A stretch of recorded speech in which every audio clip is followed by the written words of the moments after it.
Oh my God. Wonderful. Love them both so much. I mean, I go crazy for Grogu, of course, and I go crazy for Chip. Henry, Sam, Argylle was a ton of fun. Thank you so much for taking the time to talk with me about Hey, today. thanks, man. Hey, thank you. Early in the film, you two are involved in an action sequence that requires you both to do the same choreography to some extent because we're cutting between you through Ellie's perspective. What did you kind of learn about it, or have to learn about each other, to pull off these sequences, these stunt choreography moments, to kind of create the switching effect? Well, I learned that Henry is not a dick, so that was helpful. No, seriously, I mean, he's Don't one know of about that. he's really one of the greatest people and very funny, and also he's done a lot of this fight stuff, so it was helpful to be with him and watch him do it. And then the stunt team is nothing short of extraordinary. You know, the lineage goes all the way back to Jackie Chan, Brad Allen, and so we were in very good hands. They were very familiar with this fight, and we just practice, you know. And we could, and the burden is off of us in a sense because Matthew's got two versions of the fight in the editing room. Yeah. So if I don't deliver, he's got Henry. You know what I mean, or vice versa. Yeah, the fun bit is also learning about how we move separately and trying to have that work in sync regardless. Yes. And maintain that individualism in the physical performance as well. Yeah. And that just takes a lot of communication, really, and watching each other. Yeah. So when the other one's doing all the work in the stunt room with the team, then the other one's watching and just seeing how they move and seeing if they can adjust anything as needs be. It was so seamless. Yeah, It came out really yeah. well. Thanks. Well, and the kind of the message in that sequence, and something that we see throughout the film, is Ellie pictures Argylle to help herself get through these tougher, difficult, intimidating moments. Do you guys have something that helps you get through, whether it's a scene or just something in life that we see Ellie do in Argylle, how she pictures him to kind of get that courage? How she pictures Argylle? Yeah. Yeah, in her mind? Yes. Oh, yeah, sure. Like a meditative moment, I guess that's what yeah, well, breathing helps. Yeah, Right? I mean, definitely don't hold your breath. That's rule number one. Yeah, I found recently I've sort of discovered this. It's not a new concept by any means, but accountability and responsibility, and that goes across the board. Like, you're accountable and responsible for how you're feeling and how you're going to react to everything that you're feeling right now anyway. And that can be a little overwhelming at times if you let it be, but then if you take accountability and responsibility for that too, then it all starts to follow in suit. And so it's a bit like rather than outsourcing it to Argylle, I insource it, and I say, right, so this is all on me. This isn't on anything else. This isn't anyone else's fault. It's not so-and-so's fault that I'm tired today or that I'm feeling nervous. This is on me, and it's time for me to actually sort this out myself. Yeah. Your mom and dad did a good job. He knows what he's doing. Good head on those shoulders. Yeah. You bring dancing into so many roles. I mean, you bring such a I great know, energy. it's so boring. I know, I'm so sorry. But you It's even so had the boring. animators It's not on boring. What It's If bring it for your Justin Hammer comeback. Yes. What does that energy bring to you, help you bring to a character? Well, often, really, initially, it's to shake out the nerves. I remember doing Box of Moonlight, and I was really just so nervous. Mm-hmm. And I would just dance to shake out there was a screen test for Confessions of a Dangerous Mind, and I'm literally, George let me dance in the screen test to get the nerves out, and then he ended up using it in the screen test. Yeah, that's cool. And my last thing, Henry, you are collecting incredible roles like Infinity Stones, man, and one that I'm looking forward to is Highlander with Chad Stahelski. Oh yeah, incredible me too. Action guy there. Thank you. What do you hope to get for the audiences to experience when you take on Highlander? I'm not going to answer that just yet. Fair enough, man. There's a lot of work to be done yet, and on my part. Sure. And it's going to be a serious ride. I'll tell you that much. Bryan, Bryce, hello. Argylle was so much fun. Thank you for talking with me about it. Yeah, I'm so glad you liked it. Of course. So Matthew Vaughn movies, I feel like for the audience, what he delivers is something that you don't really get from any other directors. The tone, the heightened reality, the chaos, the fun. For actors on set, what is something Matthew Vaughn does for you as a director that you don't experience with other directors? He heckles you. Yeah, Matthew heckles the actors, and it is in the spirit of playfulness and to make it feel very alive and present and And the energy on set is kind of electric because of it. Heckles you. Wouldn't you say That's very fun. Yeah, in an encouraging. Yeah. Try something else. Do something. What now? Try this. Go down. Do this. And it's like, okay, yeah. So there's a bit of chaos while we're shooting as well. Yeah. Yeah, you're like a dancing. You're like, okay, and then it's really exciting because you get pushed outside of your comfort zone. You get to explore anything. You can it's not about just trying to be precise and get something perfect. It's about discovery in every single moment.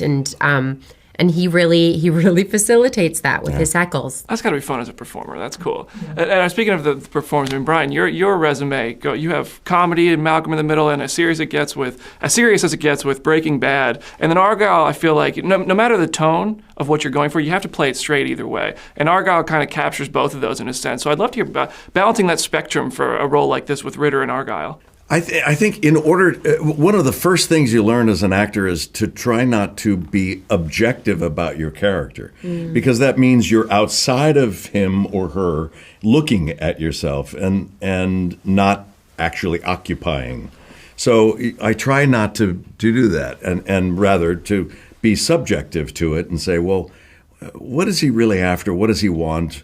What was his background? What was his relationship with his parents? How did that, and I start asking those questions. You don't always get the answer to that immediately. And maybe sometime during the run of the shoot, all of a sudden something comes to you and you go, oh, I think I could play a little this. When she mentions that, it could hurt me a little bit because, we have kind of a father-daughter relationship in a strange way. I care for her, but I want her to be a good spy. And knock it off with all this running around. Come on back to the fold. Because I'm a novelist, of course, and because of her vast imagination, she's able to create these worlds, and has therefore created Argylle. But everything she does, she heavily researches, and she's landed on some things that is a problem for this guy. Yeah, there's information that comes out that I go, how the hell does this person know, or projecting or prognosticating what is going to happen or what has happened? Yeah. She's getting files or something's going on. We need to bring her in to find out. And she must be stopped. She must be stopped. Okay, so one thing I have to ask you, Bryce, you have the cat Alfie as your co-star in this, and you've directed Baby Yoda Grogu. How do those two compare on a set? Oh my God. Wonderful. Love them both so much. I mean, I go crazy for Grogu, of course, and I go crazy for Chip. I mean, it's the innocence, of animals and creatures, and it just connects you to kind of the delight that you feel when you're a kid yourself. Now, we had a real Chip, and then there was a stuffed animal Chip. Was there a real Grogu and a stuffed animal Grogu when you were doing it? Well, we didn't have a stuffy. We just had the real one. Yeah, we just had Baby, and it was because he was an animatronic, what? And so he felt very, very, very real, and so we just think he's real. What do you mean felt real? It's not real? No, he's real for sure. He's real for sure. Okay. Yeah. It's great to see you both. Argylle was so much fun, so thank you for talking with me about it. Thank you. Yeah. John, you just went back to WWE for an awesome run where you spent a lot of time putting a lot of the younger guys over, the young talent, giving them some spotlight, just by working with you and having incredible matches with them. As your acting career goes like this, and now you're working with a guy like Matthew Vaughn who brings out the best in you, how does Matthew Vaughn as a director work to put you over in a movie? Great question. First and foremost, it's in his best interest, because no good director's goal is to tank a movie or to tank someone's performance. That's what's great about making a film. You can't do it alone. Just as in WWE, you can't go out there and work alone. You have to be as good as the people standing next to you, and the job of a great director is to bring the best out of everyone. Yeah. And Matthew does that in his own way, and the universe he creates, like the parts that he gets to fidget with, are extremely vibrant and take you on this wonderful ride. But he's also great at managing people.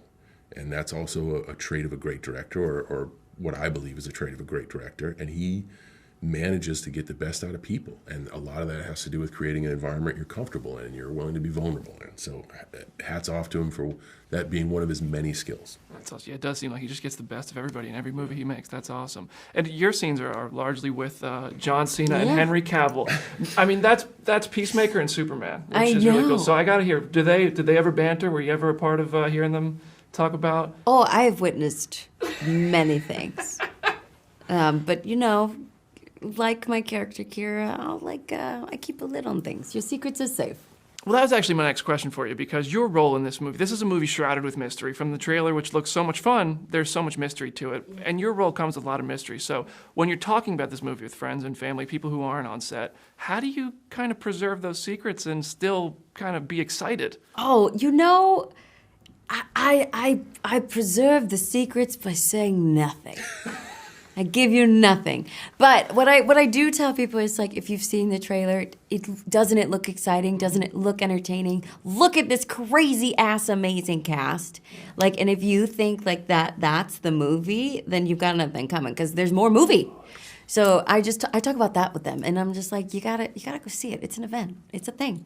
You think you know where you're going? I promise you don't. How are the twists delivered to you? Do you read the full script? Is it like some of it's kept from you? Well, I had to read the full script. Okay. I did as well, and I was grateful, because a lot of the depth of field, you have to be aware of what's going on. Yes. It helps you in your performance, and it helps you be the best little piece on the chessboard. Mm-hmm. So I'm grateful that I got to read it cover to cover, and it was a great read. So good. Like, that's the thing. It's a smart read script, which probably means that book is equally as smart. I don't know if you know, but who wrote that book? There are rumors. There are a couple. Yeah. Do you know who wrote the book? I don't know. There are rumors out there. So, John, I've got to end it with this. I've got my first wrestling match coming up in 4 weeks. Okay. I'm very excited about it. Awesome. If John Cena could go back in time and talk to himself before his first match, what sort of advice would you give your younger self? It's going to be one hell of a ride. Yeah? Yes. How long have you been training? A year now. Awesome. Just if I can give you advice, not the young John Cena, entertain the audience, don't work for yourself, and work safe. The goal is to be able to do it 200 times a year for 20 years. So just be safe and give of yourself to the audience and know your audience. I'm excited, and man. congratulations, man. Thank you. Best of luck to you. Yeah. I'll need it. Thank Right you. on. Congratulations to you both. Argylle's a blast. Awesome. Thanks, guys. You, darling. Sam, Matthew, pleasure to see you both. Argylle was a blast, so thank you for taking the time to talk with me about it. Wow. Oh. Matthew, the crux of this story is Bryce's Ellie character has to crack the ending of her book. So I'd love to hear, have you ever had an experience similar to that on one of your films where you really were like, how do I find this ending? Like, what was one of the toughest movies you ever had to break the finish for? Well, not really. I always write the first act and I write the third act first, because set up, payoff. I find second acts hard. Really? Yeah, second acts to keep it interesting and stuff. But so that and if you have the second act right, the third act right, the first act sort of writes itself, and I think, and sadly with movies, anything in life, people remember the ending more than they do anything else. So it's there's a rule that I can't remember the name of it, but people that the last 10, 15 minutes of a movie is what sort of creates the buzz or not. I mean, the only movie we did a big reshoot and the ending was Lock, Stock right at the beginning. So that was my first movie. I was the producer, and the ending just didn't work, and we came up the Italian Job. We thought we'll rip that off. Mm-hmm. So no, because I think endings are important. Yeah, that's interesting. That's cool. I love hearing about that process. Sam, your character, a lot of secrets about this character, so I'm going to keep with something that's in the trailer that I think we can talk about, is the fact that he's surrounded by memorabilia, lots of sports memorabilia. Mm-hmm. Did you have any input on anything that might be surrounding your character, anything cool that you got to put on the set? Yeah, we talked about it. That was one of the first days I saw Matthew after we, decided I was going to do this job. And I went over to talk to him and talk to the set decorator and everybody about the kind of stuff I would want. And he gave me plenty of input. So I got to use Negro League jerseys and Magic, who was like one of my best friends, put up his jersey, and some Ali memorabilia and stuff in there. So yeah, it was kind of okay to have that whole milieu in what supposedly is a spy lair. Yeah, you get to build your own man cave in a sense. That's dope. Yeah, I was Googling. I saw, if you're a collector, I saw you collect your own action figures. You said that once. Do you still do that? What's kind of the coolest thing in your collection, in your opinion? The coolest thing, in my opinion. The coolest thing, I had a makeup artist on glass who was a sculptor, and I had him make busts of all the characters in the movie. Miniature busts that I gave to all the cast members, and I have a set of them. We must give you all the action characters from this we just had made. I didn't know that. The little Jacks. Yeah, man. That's cool. Jacks. Looking forward to having it. Yeah. That's awesome. There have been so many fans who've been calling for Henry to play not Superman. Superman. He played He's done Superman. that. Yeah. That's just where my head goes. There's been so many fans. Bond. Yeah, there's been so many fans calling for Henry to play Bond. And I loved hear when you came up with him as the role of Argylle in this film. Was that kind of a tongue-in-cheek acknowledgement to that, where he gets to kind of play a version of Bond in a really fun way? 100%. I mean, it was bizarre because he and Daniel both auditioned. They got it down to the last two for Bond the first time, and then he didn't get it because they decided he was too young, right? But he did the full screen test. You know, they do a scene I think from Russia with Love, and they shoot it. And I think if you read Ian Fleming, that is James Bond. I mean, in every you couldn't cast better Bond in my opinion, but it's not my franchise, so and I hope I haven't screwed it up for him by him doing this. So I apologize.